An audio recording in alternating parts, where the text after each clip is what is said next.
We are live. Just want to make sure that, can you talk just to make sure that they can hear Sure. you? Yeah. How was my audio? Was it good? Yeah.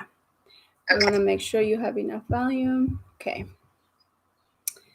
Hi, everybody. So I'm going to give you guys a few minutes because it's 8 p.m. So a few minutes to try to start our conversation today with my friend KP, I'm going to call you, or Kristen. KP, do you like KP better? I do like KP better. Okay, KP. You see? KP in Spanish.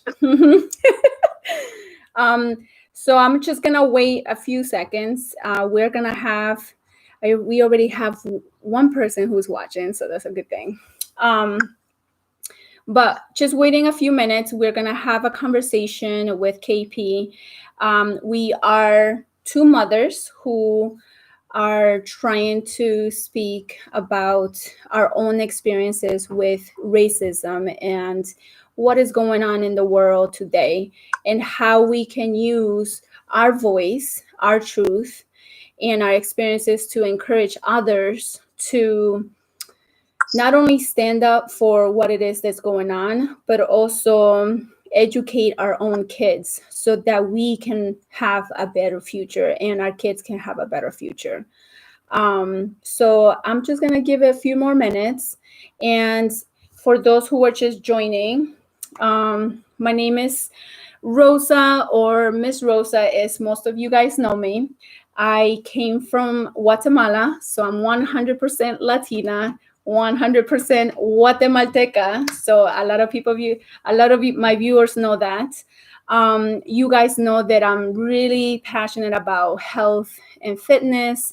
I love the fact that we can do a lot of self-educating. I've been learning so much throughout my experiences in life. So coming from Guatemala, where I was homeless, and I went from orphanage to orphanage. My parents were alcoholics, no education. Coming to America, not knowing the language, and even right now you can hear my accent, but the fact that I didn't go to school before, I was placed in a school, I had to learn English real quick. I never played sports in my life.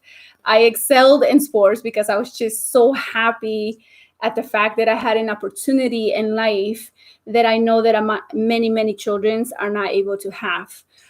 So I've taken my successes and I'm here now. I'm in front of you just so that I can share my experiences and maybe I don't know, some of you guys can feel empowered to do something with yourself and knowing that you can break cycles. So knowing that your past does not have to be your future.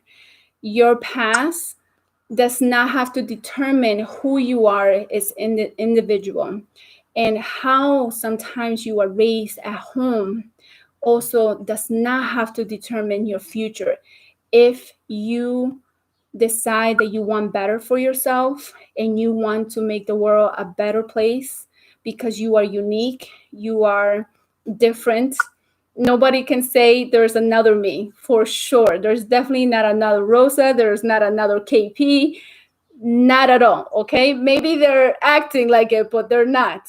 So there's definitely only one me. And I'm super excited that I'm able to stay true to myself.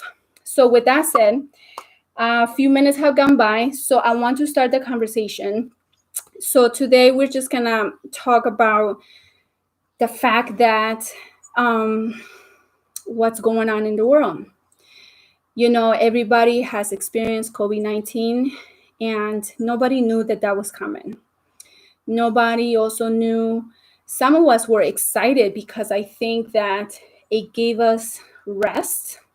It gave us time to say, whoa, I can just get up, not have to rush to go to work, and still work from home. So if you are blessed with that, that's amazing. I'm happy for you.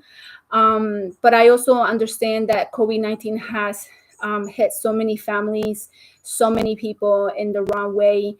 And unemployment is really, really at its highest. So I'm supporting you, and I wish, like, you guys can take this time to reinvent yourself, to self-educate yourself in something that you're truly passionate about, and something that you can actually do and try to help the world in whatever it is that you want to do.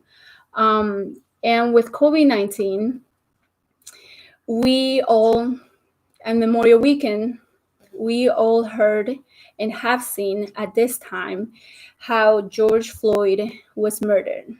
Another Black man murdered by police officers. Police brutality. And to me, that hit me really, really hard. And it still does. And I find myself even watching the news, watching, so, even with social media, because sometimes some people might say, oh, social media is bad. But no, if it's going live and you're seeing the real events that are going on right now, that's the truth.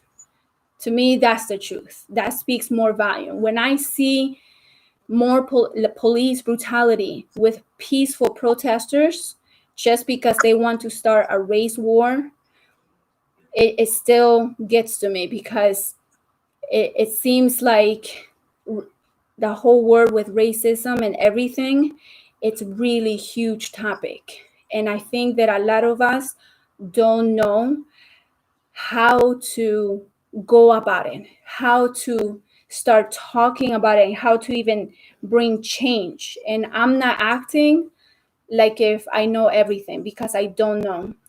But what I do want to do here in this platform is to just bring awareness, even with my truth, with KP's truth, and how she's able to see her, like, we're able to see her side and my side. And my truth is just that, being Latina, I've been discriminated, even though I'm educated. And I've spoken about the discrimination and racist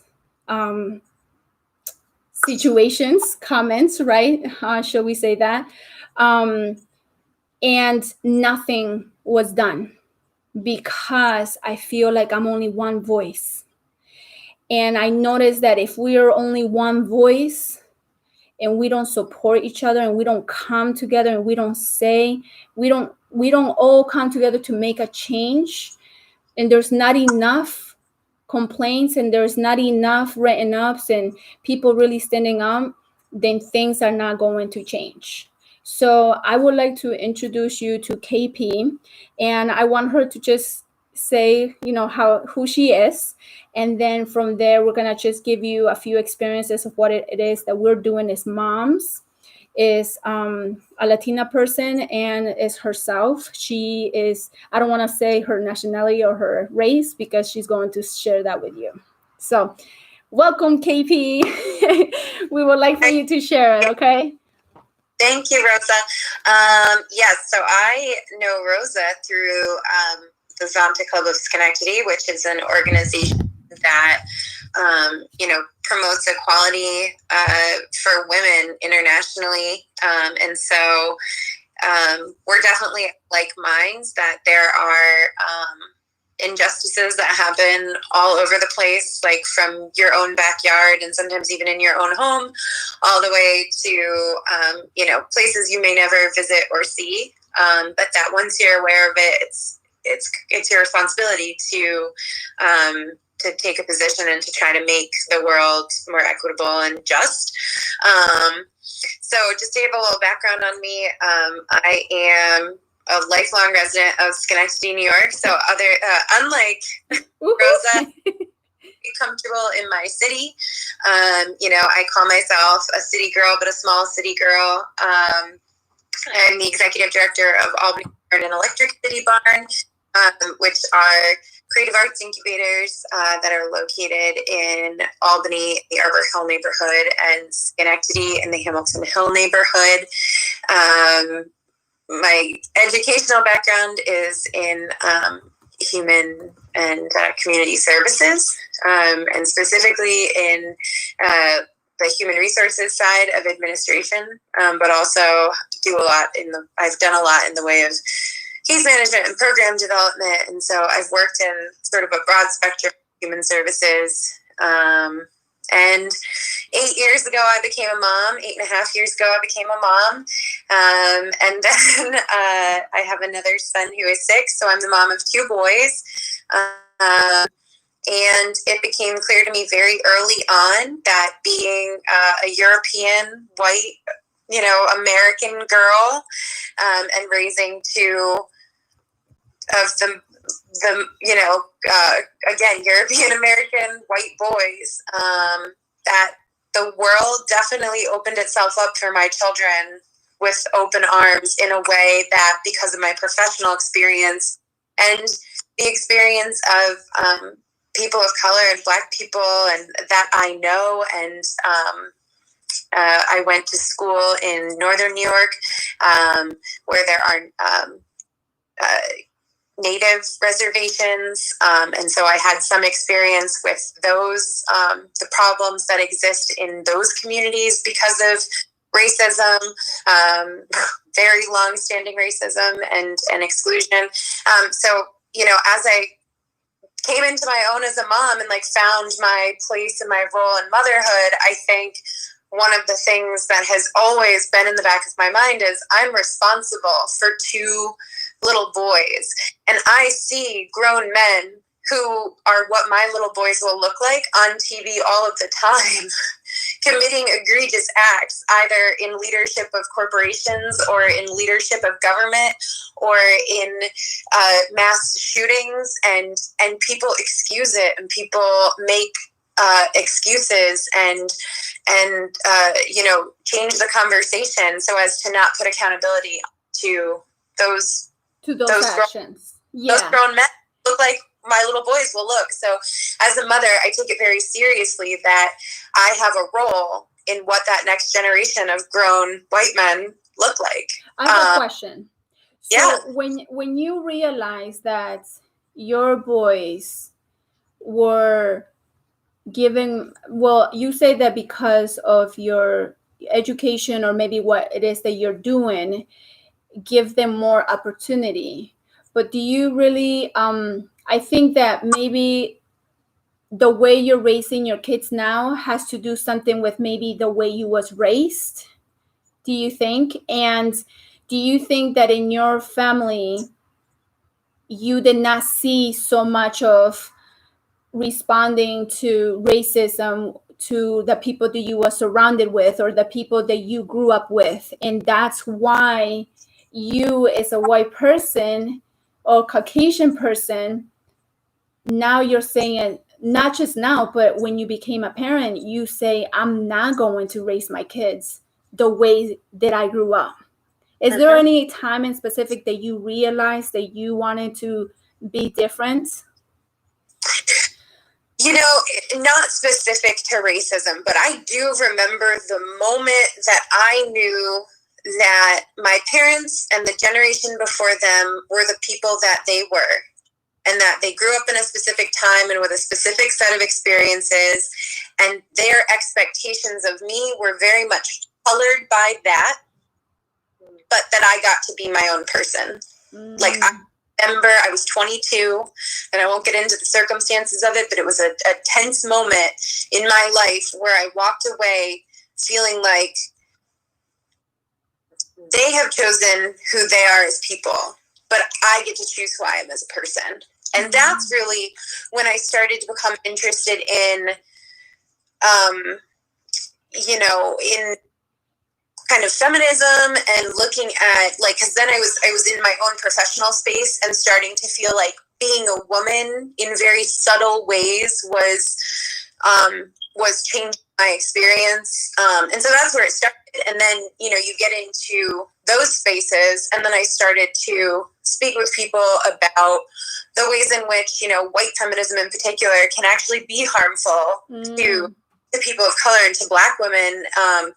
And I've been so fortunate my whole life to actually be in very diverse communities and through my, being raised in the city of Schenectady and going to public schools. And, I went to a college in a very rural town that was very, very white. And I felt like it was strange. Like it was so strange that it was so homogenous. And actually I went to a year of high school in a smaller suburban district, and I felt like everything is so homogenous, and it was weird to me and uncomfortable. And in my professional life, I've been fortunate to work places that valued diversity and that had diverse workforces and served diverse populations. And I know the emotional labor and the intellectual labor that has been spent on me to help me to understand other people's experiences so that I could be of service to them. Wow. And I feel like in what you're saying to me, I feel like even me is a person who grew up in my country poor in the circumstances that I was born into. Of course, I didn't choose that. But inside of me, I always wanted better for myself. And I always believe I had something inside of me that always just say, I know I'm going to be better than this. I know that life is going to get better than this. So I feel like even with you, even though you were surrounded with, just basically white people all the time, and your community was just white community and just white people, there was something inside of you that said, I'm going to be different. I'm not going to be acting like what I see and what I grew up in. And there's I don't know, maybe it's that, like, I feel like that maybe might be something that could help the world change their perspective, and the way that when we're asking, why is it that certain people can't see that what they did to George Floyd was wrong? Mm-hmm. Why? I honestly don't believe that there are people who don't see that it's wrong. I think there are people who will justify it, but I can't believe that anybody at the end of the day, like, between them and the moon, like, that's wrong. Like, there's no. But I think it's like why the conversation becomes like, why is it so easy to justify that? Like, and beyond George Floyd, during COVID-19, Breonna Taylor was murdered in her sleep in her home on a no-knock warrant, in an apartment complex where they busted and they killed her in her sleep. And people will say, well, it's a mistake, and they had the authority, and what they had on the warrant was the address, and they were doing the best they could. Okay, great. So then, Ahmaud Arbery is out running in his community and is shot by essential vigilantes who took it upon themselves to assume his guilt and to kill him. And then you say, well, the police have an opportunity to hold him accountable. Yes. They can themselves and say, no, we're not. Breonna Taylor is not how we handle things. Yes. Ahmaud Arbery is how we handle things. We hold people accountable. And then they didn't. They didn't hold anyone accountable. And then, as we're all on this pause, as we were talking before, I said, everybody's home. And I keep seeing this hashtag, I've got time today. Like, COVID gave us some time. And then, so we see these things. And then we see George Floyd and that painful, gut-wrenching video. And I don't know how you see that. And you don't know that that's wrong. I don't believe it. I've been saying over and over, if you don't see it, you're a liar. And so what do you think the excuse is? What do you think that they're saying? Because to me, I know that even with my experiences of racist bosses, people say, oh, do you think that they know what they're doing? Do you think, oh no, that's not what it is? And then it's just always excuses of they don't know. But how is it that you hold such a high position in a job, but you don't know that what you're doing is wrong. To me, like you say, it's totally, it's bombarding. And then some people just say, oh, well, educate me, educate us. We're not here to educate you on what it is that is right and wrong. That is wrong. Everything about killing anybody unjustly is wrong. Do they not have that feeling? Do they expect that? To me, it's just hard to understand. And I don't know, maybe if you have heard, even with maybe friends or just people that you've surrounded yourself, and maybe I don't know what it is, that excuse of why they don't know. Why do they keep arguing? People want to feel safe, and people want to feel comfortable. And so if you've never personally experienced racism, and you know a cop who seems like a good person, and they come to your barbecues and they go to your church and all the things, you're like, no, like, he's a nice guy, or she's a nice woman, and I know that she's out there doing police work to be helpful. Okay, then when something like this happens, this tragedy that happened to George Floyd, people have to be held accountable. But not only the people who carried it out have to be accountable, you have to really take that moment and go, what is happening in our system that there was a situation that aligned, that allowed this to happen, where an officer and 3 others standing by who have taken an oath to serve and protect everyone, that this was okay. And that bystanders would be afraid to intervene for fear of their own lives. Yeah. People are scared. People are scared.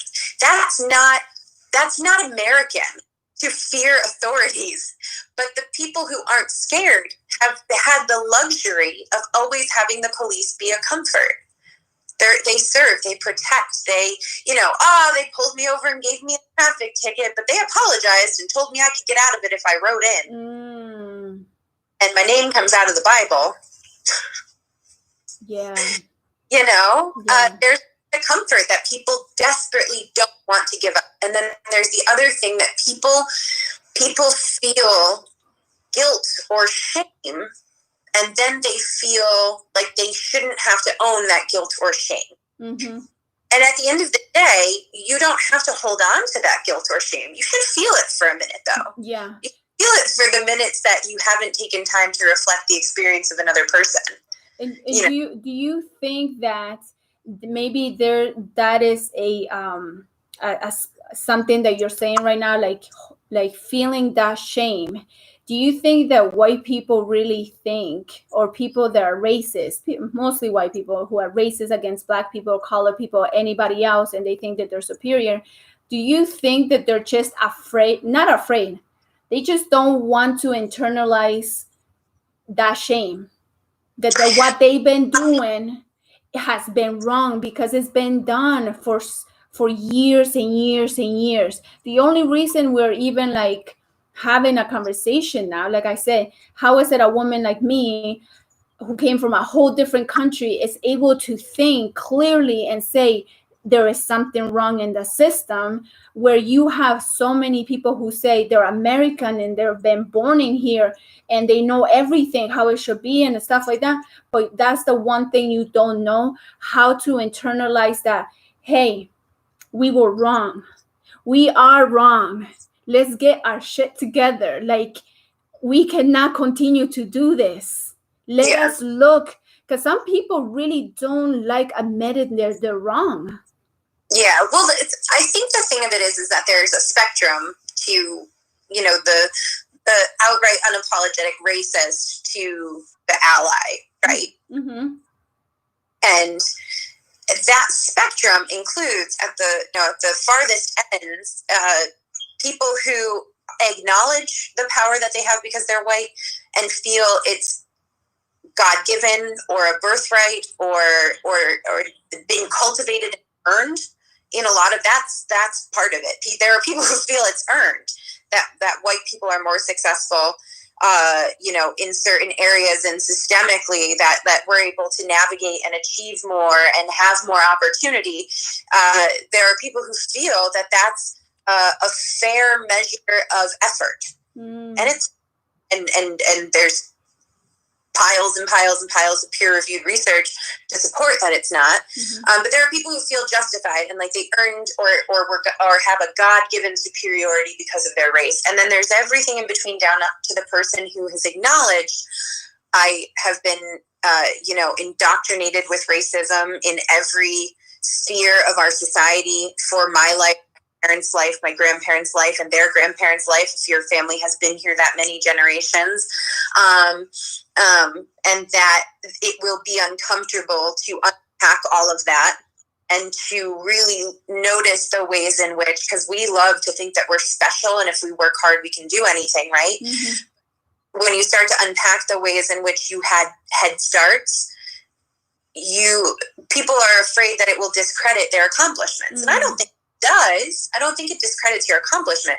What I think discredits your accomplishment is if you recognize that and then you don't go, oh, let me use where I've gotten to help some other people along. Pay it forward. Like that's all people are like. There's a payback, I think, too. I've been hearing some folks saying things like, South Africa had a real truth and reconciliation.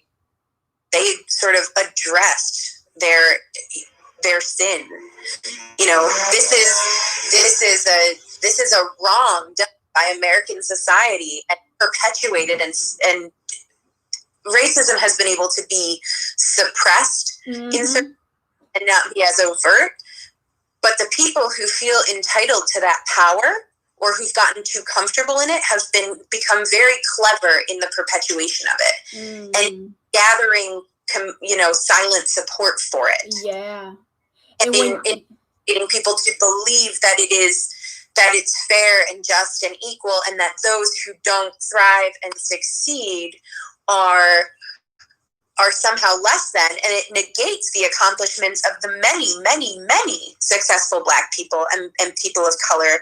But to deny that they didn't have to work umpteen times as hard to get there is insulting, to their accomplishments. And even when you say that, it just brings me like just a personal situation that happened to me. When you say that, it's even with me at work area, and I don't know if I should say the name, of the place that I work, and I experienced that racial bias and even the racist. It's almost like I describe it as a Hitler moment, because this boss of mine literally watched every single thing that I did. And if I turned left, she knew about it. I turned right, she knew about it. I did something, anything, she knew about it. And the other thing that got to me was that she was letting even my other coworkers know how much she hated me and how much she was waiting and hoping that she could fire me. And that went on for 2 years. Consistently of her harassing me and harassing even my boyfriend, who is Hispanic, and she went to as far as harassing even my son, who is Black. And how sad that you even have to, I'm sorry to interrupt, how sad it you even have to feel that you wouldn't be safe to out that employer and to say, happening this specific workplace to me. Yes. And it went unaddressed. And it wasn't even so much that people didn't know about it, because people that work next to her, because she was the main boss. So I feel like when you really get to know people's heart for when they start getting better positions, you really truly know who they are as individuals. So when she got that power of being the boss of everything, of everybody, she took it to the point that she wrote me up as soon as she became a boss for something so silly, so simple, so something that everybody else was doing, but she picked on me. But I just let it go, and I let it go for 2 years. But in those 2 years, I literally started shaking when I went to the gym. I started shaking even if I just saw her, because I felt anxious, and not because I couldn't do nothing. I already spoke about it. Other people who were in the same level as her knew about it, but they were not speaking about it. They were not doing nothing about it. So, because they were so afraid of losing their job. And that's what it is. I feel like what you said, that racist people and people in organizations have become so good at manipulating everything, and to the point that even when people speak up of what it is that they're going through, they get shut down, they get turned away, or they're fired. And I wrote literally a 5-page paper. And who has time to write a 5-page paper, literally with details, with dates, with everything that was going on? And I didn't even want to do like that. I had 2 meetings with the person that was above her, and he never did nothing. And the only reason, some people might be like, well, why didn't you quit? Right? Why didn't you quit? Well, for me is, I took it 2 ways. If I quit, I'm giving her the satisfaction of her getting what she wanted. She didn't want no Hispanic person in there. She didn't want nobody who stood up for herself and didn't want to kiss ass, because that's the end of the day. And at the end of the day, she just didn't like me. And I had no idea why she never liked me. And then the other thing is, I did not quit because I said, I want to bring change for all those that are coming after me. Meaning all those Hispanic people that are coming after me, and all those people who are Black who are coming after me. And if I can change something through my pain, through what it is that I'm going through, and if I speak up and I know something gets done about it, I know that they won't have to go through what I went through. And that's what I was trying to do. And unfortunately, she ended up getting another better job to another place. So people keep hiring people that they know that they're racist. One, they think that they're better than everybody else, and they mistreat people. And even though there's complaint about them, nobody's doing nothing about it. And that's why I think that so many people, so many of us are afraid, and we're stuck, and we feel like, wow, if I stand up, if I say something, my job is taken away. I have a family to feed. I have bills to pay. Who wants to go to work and feel traumatized to the point that they hate their job?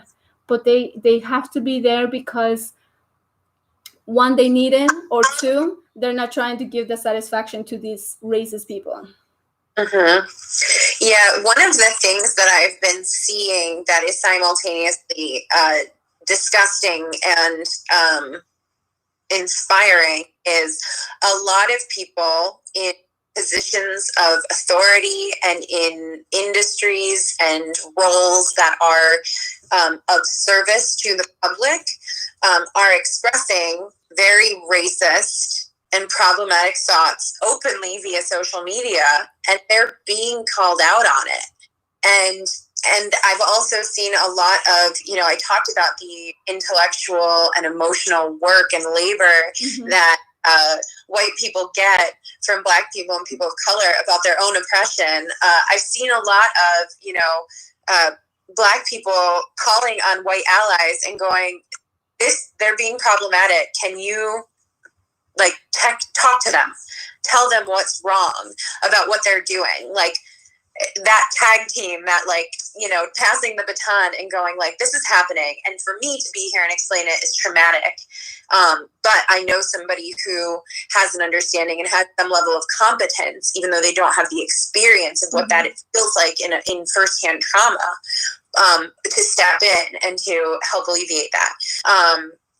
So I see that. The other thing that I see is a lot of people getting in touch with people's employers because, sorry, but if you work in a community-based organization, a publicly funded organization, any public office, if you are an educator of any kind, if you work in emergency services or medical services or any kind of social services, counseling, anything where you are serving people and have a need to be unbiased and to be of service and to be helpful and to do no harm, and you are outwardly expressing that you will and do discriminate against any group of people, you're out of a job, in my opinion. I will call your boss, and I will call your boss's boss, and I will call their boss, and I will let them know that their company and the individuals who have been made aware of this are now complicit in any harm that comes to people because this person was allowed to be in this position of authority and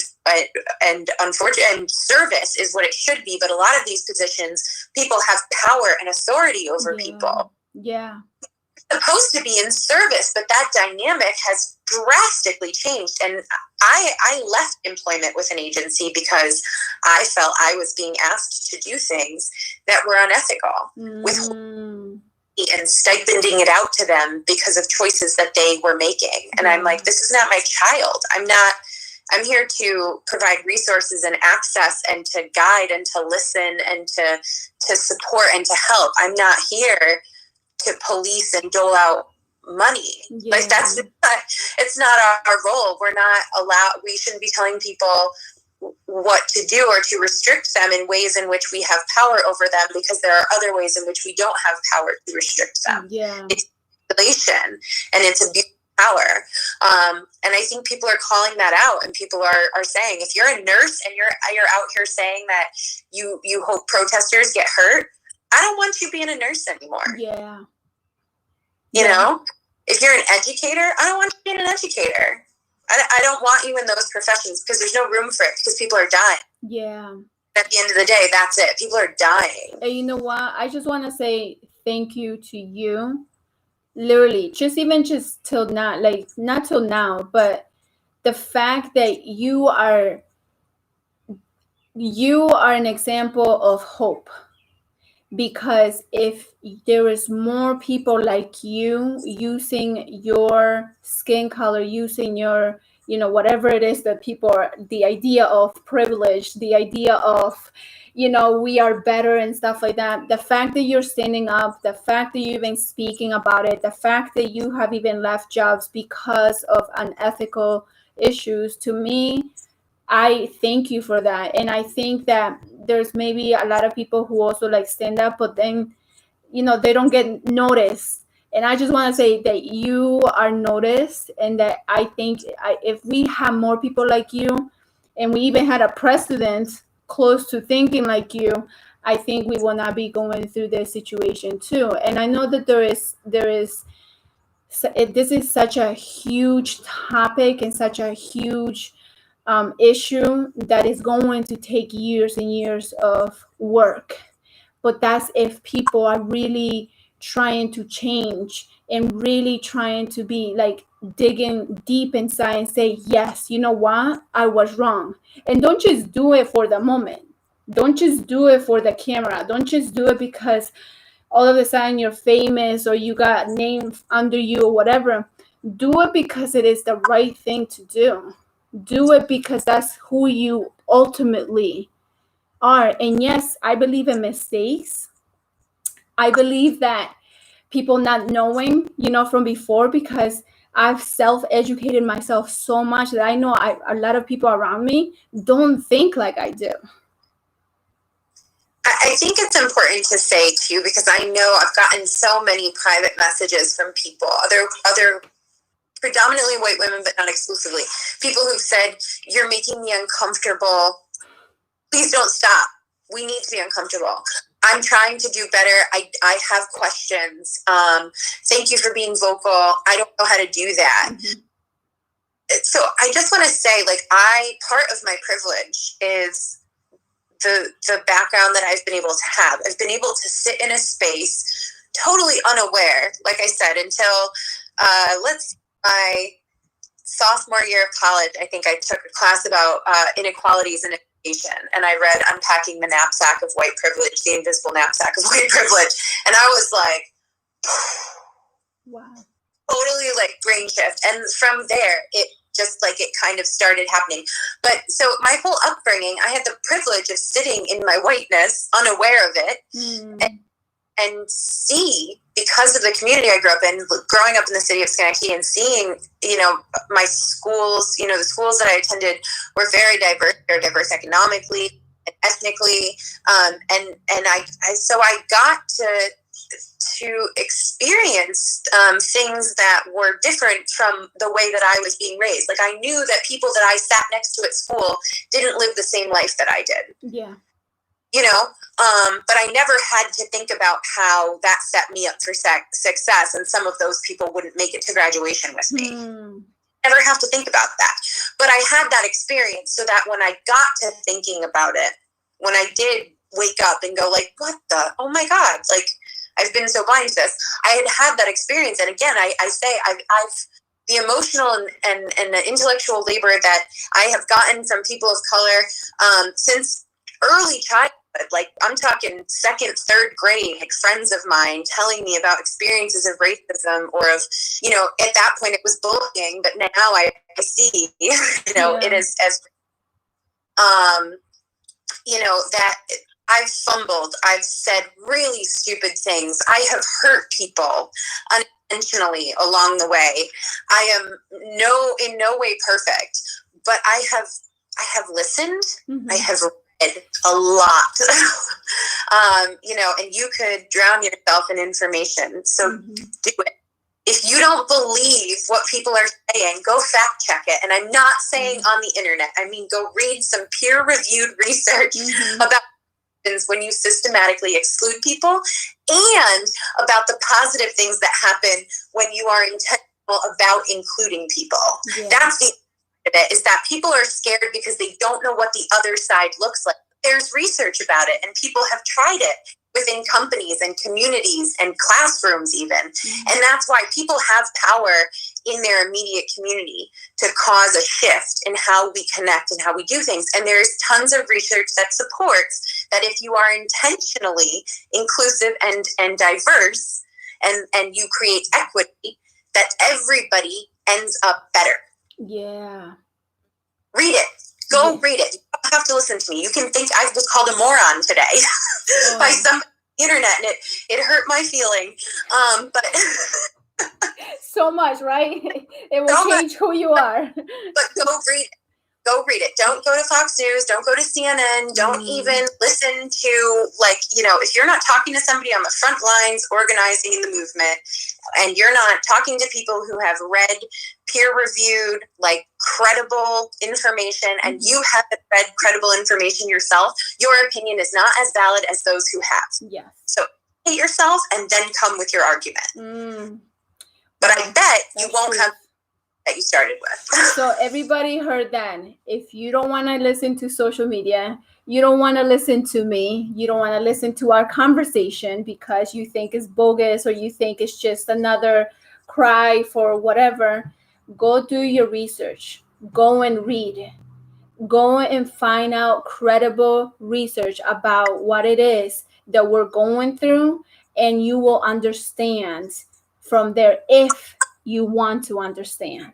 Because that's the other thing. Do people really want to understand? Or people just, they've gotten so used to of that, hey, we're better than everybody else. We don't want change for ourselves. We just, whatever else happens. If it's not happening in your bubble, it's like you're staying in a bubble. Yeah, well, we can customize our inputs pretty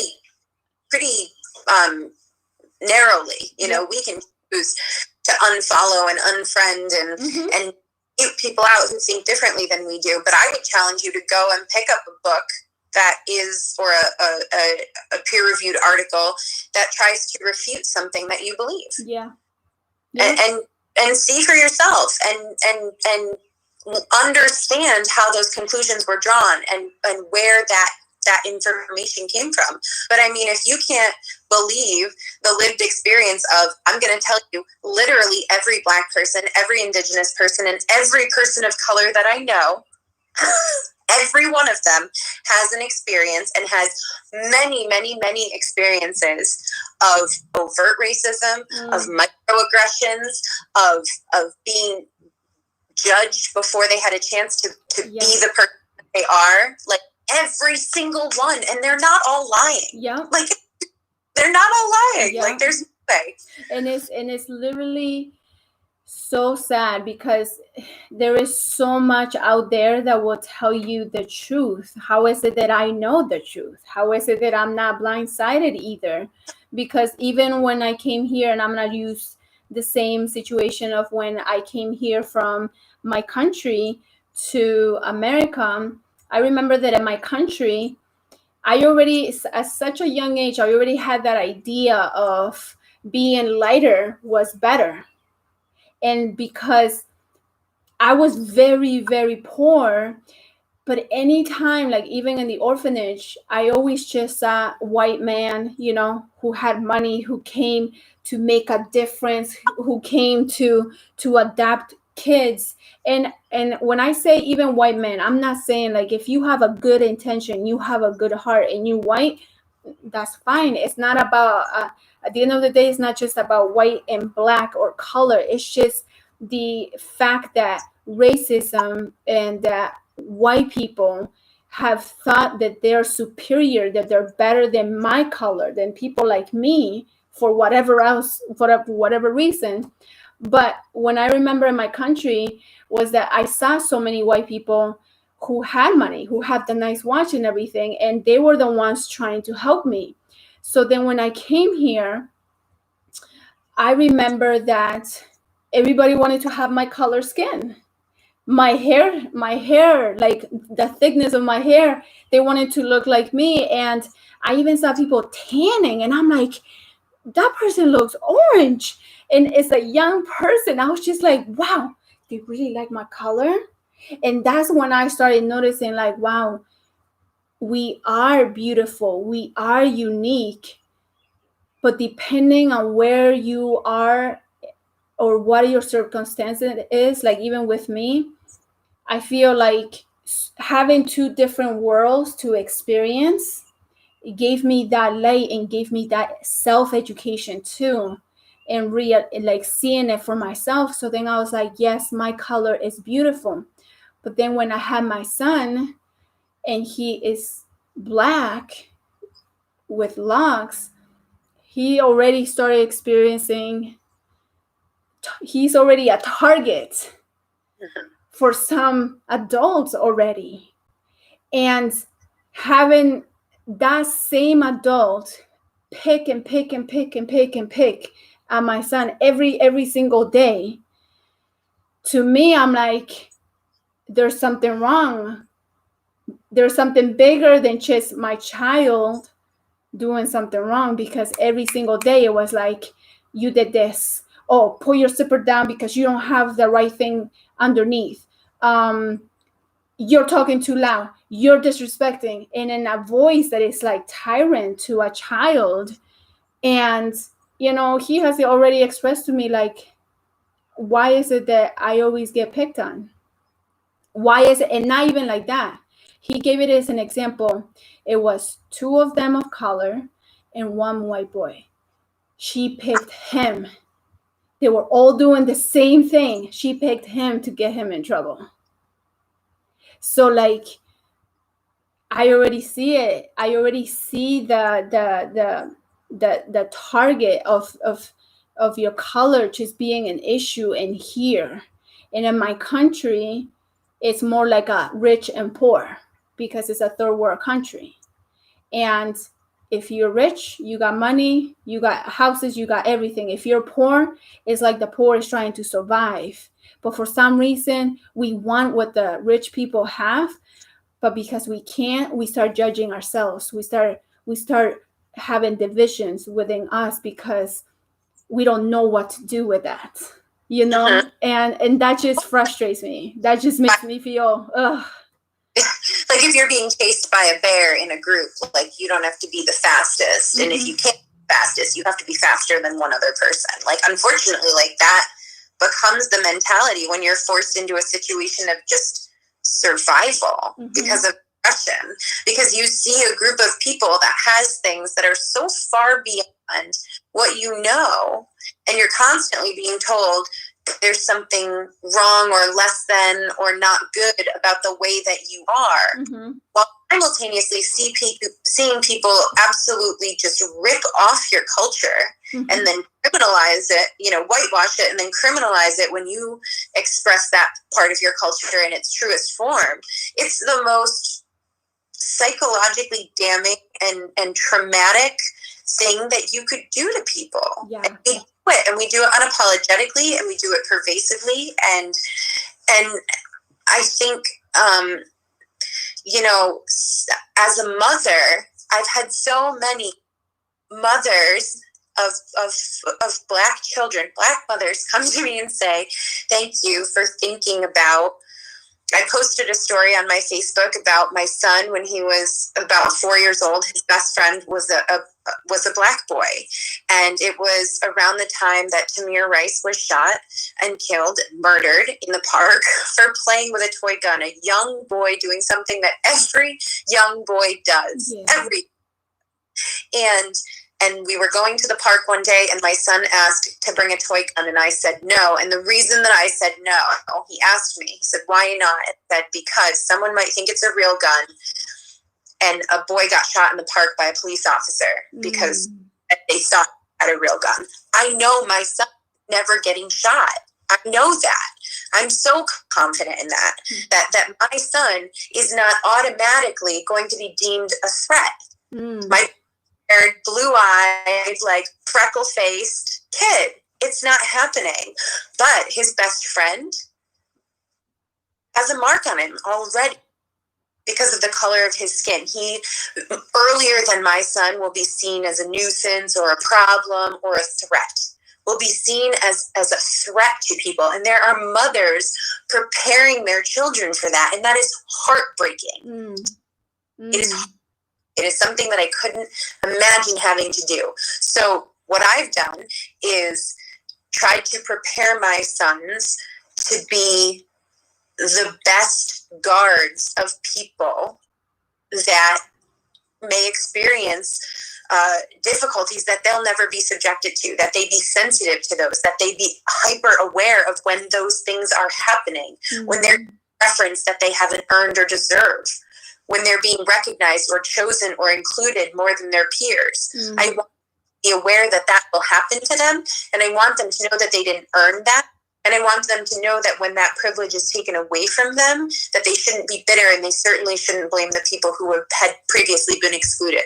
Wow. Because everybody deserves that. Everybody deserves that chance. And I will make mistakes with that too. I will make mistakes in the things I tell my children, and there will be times that I won't make them check their privilege because people are imperfect, but I think you have to try to do your best. I think after everything that we've seen, while we've been on this pause, while we've got the time, we have to say, not here, not in my community, not anywhere in the world, not in the quote-unquote greatest nation, will we ever stand by and allow people to be systematically excluded and oppressed and brutalized and murdered and traumatized, and then we will not gaslight them and tell them it's not happening when we've literally all seen it. We've all seen it. Yeah, and what I like what you're doing is the fact that you're taking action even with your the way you're raising your kids. It's not that you're saying, like, for example, with the gun toy, bring him to the park because he's a white boy. You said it, you're confident that nobody would even bother to say, oh, he has a gun, he's already like a target, something's gonna happen to him. You as a mother have that confidence to the point that you're just like, even though I have this confidence that I know nothing will happen to my son, I need to teach my son that no, we cannot bring a gun to the playground, even though it's okay for children to do all over the world. But because we have this issue with racism and targets of colored people, you explain it to him and say, we can't, because you know why? If we go with your friend, with our, with your friend who is black, and he is playing with it, he is going to get targeted. Something's gonna happen to him. And what mother wants to hear something that their little black boy, something happened to them, because they thought that was a real gun, so they do something traumatizing to him. And of course, we have seen the issue of, like kids selling water in the streets, somebody calling the police on them, and they're young, even as 14 years old, and getting manhandled and choked by the police, saying, please, like, do not resist, when this child is not even resisting at all. But you're choking, you're taking the life, you're taking his air out of the oxygen from him. And from that moment on, you have handled this boy, this child, who is not a threat, who is doing something just that other people could do, but because he's black, he's getting literally killed because of his color skin. What they did was they robbed that child of his childhood. Yes. Because something like that happens to you, when you experience that level of trauma, it pushes you into a whole different sphere of thinking and self-protection, and the anxiety and the trauma and stress that comes from that. There's no child equipped to deal with that. Imagine if you had to deal with that, right? Every single day. Imagine if you had to deal. Like, people could just start saying, what if I had to go through that? What if every day I have to think about my child's safety? Like, you will get high blood pressure. We will start getting sick. Like, for me, I already started thinking, like, with my son, like, I get stressed to the point that I'm like, I need to educate him, and I need to teach him not to be fearful and not to be afraid, but at the same time to, like, they say, do the right thing. But nowadays is, what is the right thing? Because my son could be doing all the right things, but because he's black, he will still get murdered. And what mother, what parents have to keep living like that? And this is why I say, I thank you, because you are teaching and you are educating your kids in a way that a lot of people should be doing that, but they're not. And they think that, oh, because he's a kid, his behavior's okay, the way he talks, the way he says this and that, it's okay. No, it's not okay, because you know that if it was a black kid or a kid of color, they will never get away with that. And even in our schools, kids don't get away with nothing. In our schools, I work with so many kids who already have ankle bracelets, who already have parole police officers, who already have gone to juvenile jail. And you have already targeted them to the point that this will haunt them for the rest of their life. And that could either go two ways. That could either help this child educate himself and to say, hey, I need to know my rights. I need to figure out what it is that I can do as a human being to live better than what it is that they're treating me. Or it can go the other way. This is why I go gangs, in the streets. I smoke weed. I do whatever I want because, hey, nobody loves me. Nobody accepts me for who I am. And no matter how hard I try, it's still not good enough. And I've worked with people who have intentionally targeted certain students. And to be honest, a lot of those students that I see and that I work with are great kids. They have so much potential, so much, like, they have something to bring into the world, but they will not be given that opportunity because they'll get lost in some way. And there's not enough of us doing good work for them, setting good example, or just even like you, if I know that one of my kids could meet you, oh my gosh, that's like a life change for them.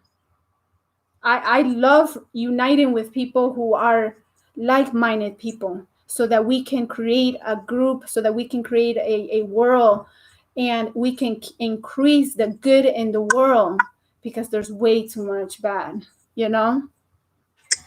I think it's so important, to any child who is experiencing, any challenges, that whether it be, because you happened to be born Black in America, like that's a whole challenge in and of itself. And if that's compounded by the fact that because your dad was also born Black in America, he was profiled and targeted and incarcerated, and now you're living in a single parent household with a Black mother who doesn't have enough support, who's discriminated against and made to endure traumatic workplace harassment to keep her job, to care for you. And maybe you have another sibling.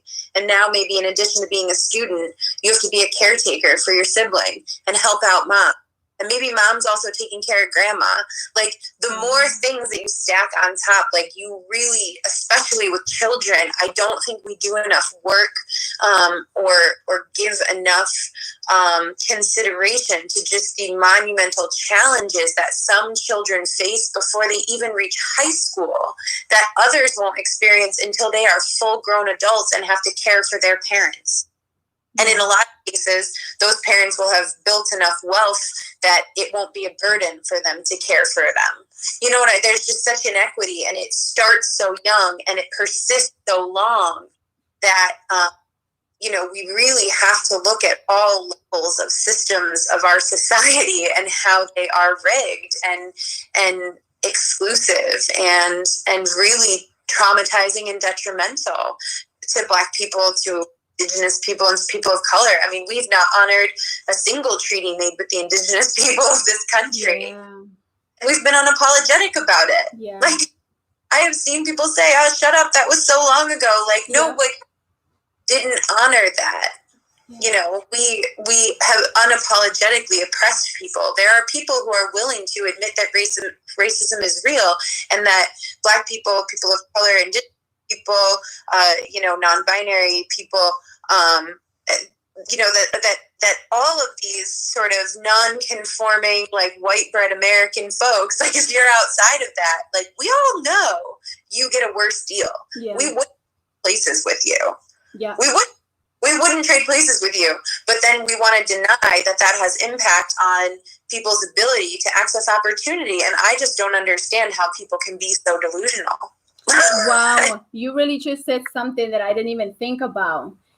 If everybody who thinks that they're better than any Black person, any color person, that they feel that they're empowering, if they could just have a week in a color men's world, what do you think the results will be? What do you think that they will start, like, do you think that there will be a change in the mindset? But imagine if they were able to do that. Let me switch places. Have you seen, like, I thought there was like a show, and I don't know what it is, but I think it was like maybe swap wives or swipe husbands or whatever. And I know this is totally crazy, but I like to, like, things like that come up to me real, like, quick to make an example.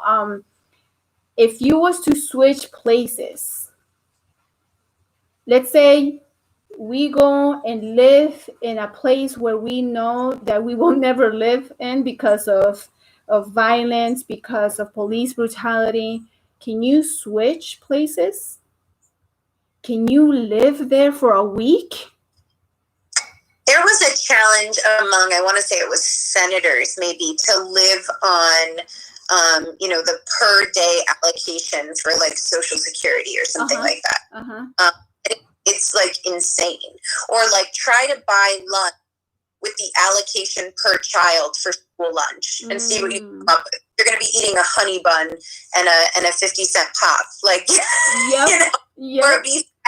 Live in a rich district, like, it's not possible. It's a challenge. If people, there's this idea that, like, people living in poverty and receiving public assistance like have some luxurious lifestyle, because they may have some luxury items, but don't understand that people have those luxury items because they feel they have to be validated in America, because I'm already Black, or I'm already poor, or I'm already this, or I'm already that. I need this status symbol, or you're definitely not going to take me seriously. So how dare we judge them? How dare we, people having alcohol and substance abuse issues that are, a problem that arises, they're public health crises that we treat as criminal justice issues, and we punish people for being ill in response to environmental conditions that were created to keep them sick and oppressed and excluded. And deny that we're doing that, and we point to those problems within certain communities, and we go, well, they have all those problems, and why should we help them? Because we created the problems, y'all. We created and we didn't just like accidentally create the problems, like we very intentionally created those problems. And then once we realized that we created those problems, we went, oh, you can't do those things anymore. But then we never fixed all of the trauma that was done from all of the time that we did the things that now we're like, yeah, you can't discriminate against someone for a home loan. It still happens, but it happened publicly and unapologetically, and we never made up for the problems that were created when we were redlining and discriminating against people in lending and not allowing people to buy in certain neighborhoods or to make improvements in buildings in certain neighborhoods or to have certain types of establishments in certain neighborhoods. It's been systematic and it's been continuous, and we've never cleaned up our mess. Like time's up. Like I'm going to co-opt that phrase so bad from from Hollywood and just say like it's enough. Like we have to come to a place where we agree upon the truth of the past and we reconcile it. Like there is a debt owed to Black people in this country because they built it for free. And then those, folks who are Black who come from other areas, or who, their families maybe haven't been in America for so long, that racism is still so ingrained that it doesn't matter.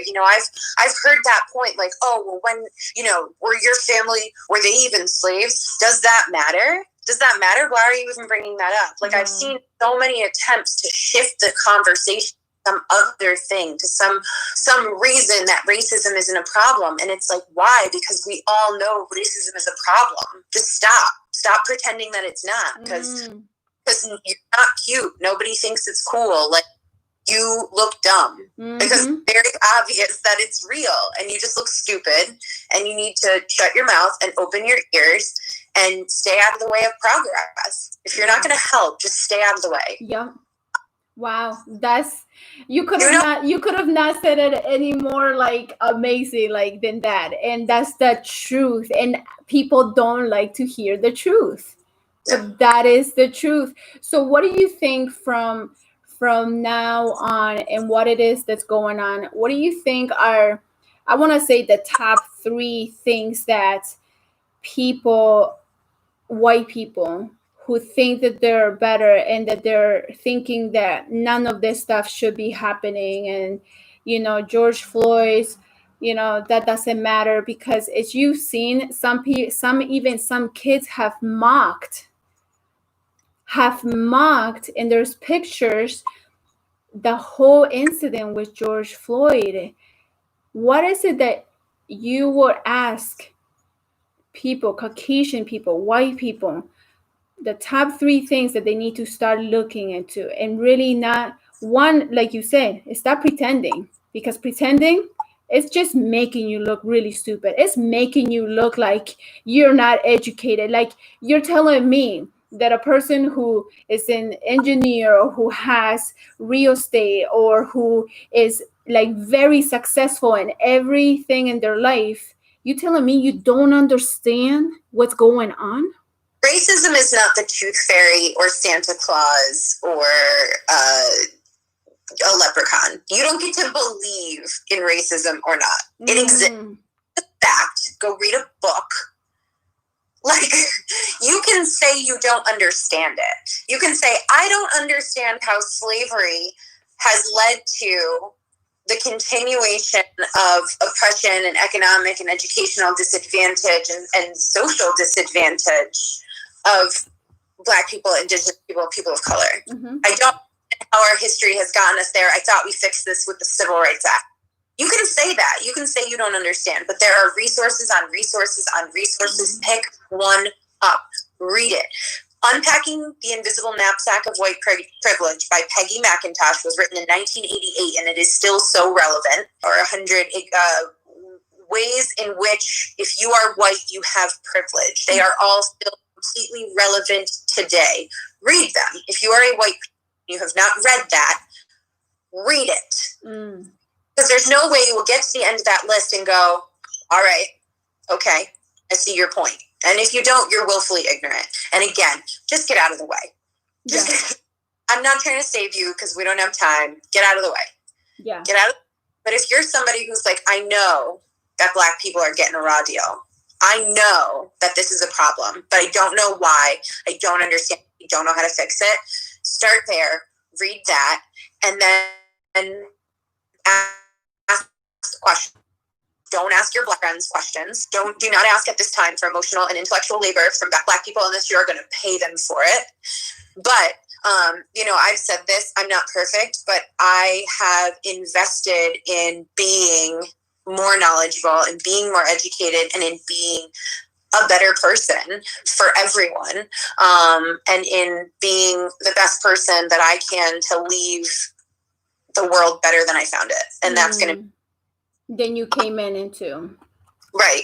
It's going to be through my kids. It's going to be through my work. Like that's what I can do. And so if you're one of those people who's like, I just am so overwhelmed by this, I don't know what to do or what to say the wrong thing, or even reach out to you, even reach out. So like, this is why even with social media or even having a conversation like this, you know me, if you want to write in here, say, I would like to message KP and I would like to talk to her because I want to learn more and I want to educate myself.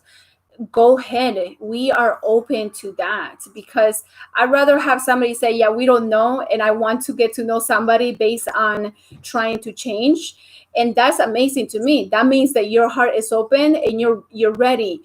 Yes, let's unite together. Let's help each other. This is why I'm doing this. And this is why we're doing this, because we want to help. And I'm sure KP wouldn't mind helping. So if you really want to, and you don't know how to, and you're like, I feel alone in this, just message me, just message KP. I will put, even my information. You guys know me. But if you're new here, you can write in a message there to her that you want to get in contact with one of us, and we will go from there. That's it. Yeah. Holler on social media. The other thing is, if you are a Black person of color, if you are experiencing racism, bigoted comments or aggression or just general ignorance from another white person, tag me in. I'm happy to try to have a civil conversation with them about why their words are problematic, why they're causing harm. And I will do that. I will come in a place where I'm not trying to escalate, but I'm trying to educate, because I genuinely think we have to stop asking oppressed people to justify their existence and to educate their oppressors. It is so... it's cruel. It's just cruel. And I feel the collective exhaustion of every single Black person and person of color that I know. And so if I can help and put my energy towards shutting down comments that are hurtful, and to try to educate and open the heart and the mind of somebody who would come to a platform and say something that undermines this important work and movement that is happening, that's somewhere that I think I can lend my efforts. And I think other people should consider, if you've been sitting here nodding along and going, I know all of these things and I've read the articles and I'm on board. That's one thing you can do. You can stand up to people.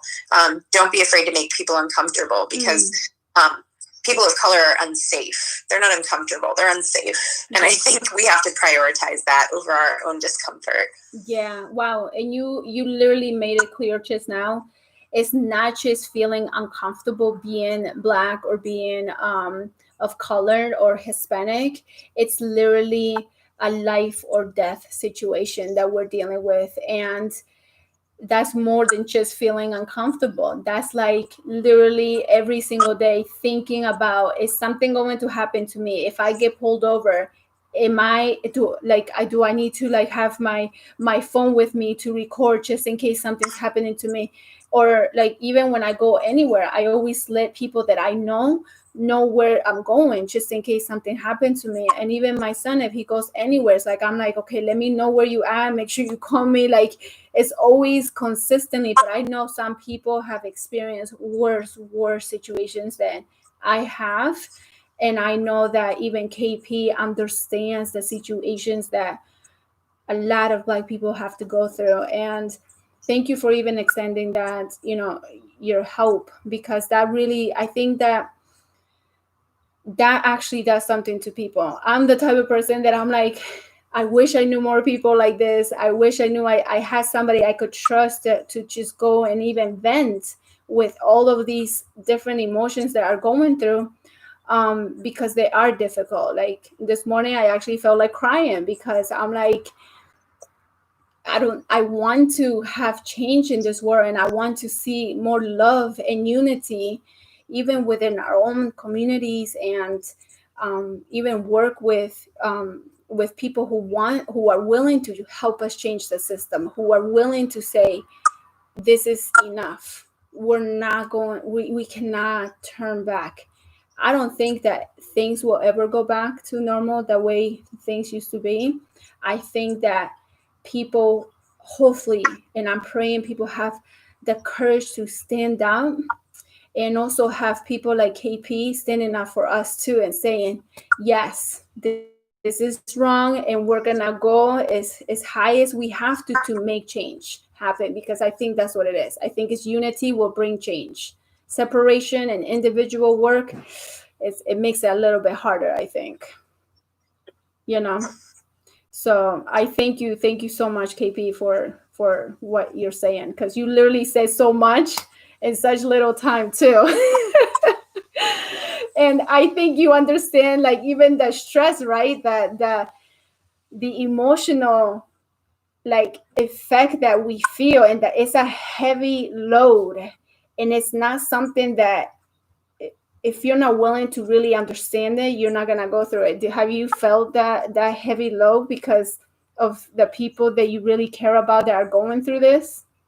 I mean, it's secondary though. I mean, like I am an empathetic human being who sees the injustice that is being done, but I also understand my position of privilege in all of this. Like, there are people who are choosing or not choosing to express their concern, their outrage, their disgust over this. But there are people who cannot choose whether or not they are in this fight, because it's life or death, as you said. Like, so sure, it's emotional and it's uncomfortable and it's raw.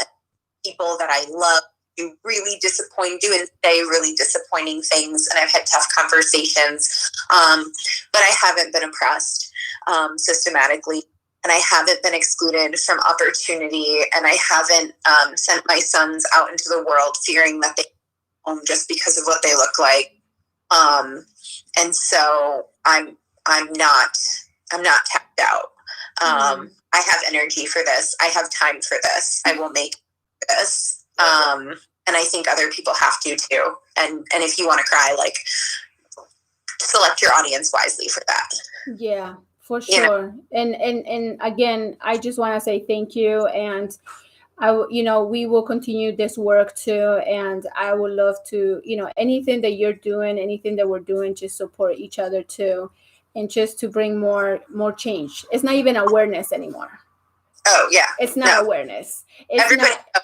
It's definitely not awareness. It's change. It's definitely change. And if we have to, I feel like it is unknown. Even to myself, like I feel like, like I'm very passionate about like self-educating and just being you and standing out, but at the same time it's like it's hard because you don't know. I don't know how things are. Everything is literally like a fog. Everything that I'm doing right now, I'm standing tall and I'm walking through the fog. But I don't know what's at the end, because it's either yes, we're gonna make good change for the better, or it's just things are gonna die down and things are just gonna continue to be the way they used to be. And that's the worst thing that could happen, I think, having the same thing over and over. So we have to change. We have to have change, and we demand change, and I want change. And I thank you again for just even speaking out and being here and just being totally raw with everything and feeling uncomfortable, because I can tell you're like, it is uncomfortable. And I've had friends, and having friends and people that you probably appreciated just tell you, my gosh, what is it that you're doing? Why are you standing up for them? It's not even happening to you. And it's a tough situation. So thank you. I want to thank you for being open to this conversation. I was so happy when we talked last week about doing this, for making space for me to try to do my part and to reach out to other people who are in my position, where you maybe have some privilege and you want to do the right thing, you want to say the right thing, you want to support. So I'm hoping that is helpful. I'm hoping it reaches some people, and I just thank you so much for making that space and for just being like the positive, like loving person you are. I just thank you. Yeah, no problem. So I thank you, and I think we are going to just finish here, you guys. And again, we are just trying to share our truth. We're not trying to be like, I don't know, these like high above people, whatever. This is just my truth. This is KP's truth. And at the end of the day, I think that being real is better than trying to act like we care. We're trying to act like we're doing something that is not. This is literally something that we have to talk about, and thank God for the resources that we have, and thank God that I'm able to have friends and even people that come to me and ask me, how is it that we can help? And this is one way I think that we can help, by bringing awareness. If you don't want to be, even exposed with COVID-19 and being in the crowds, but this is one way for me to try to bring awareness to what it is that's going on, and also trying to make a change, because things need to change. So thank you, KP. And again, if you guys want to get a hold of me or KP, just put a message in there, and I'll make sure that I'll direct her information to you, and we can find her on Facebook and even on Instagram. So social media, you guys, is live. So have a good night, you guys, and we'll just see you another time. Okay. Bye, KP. Bye. Bye.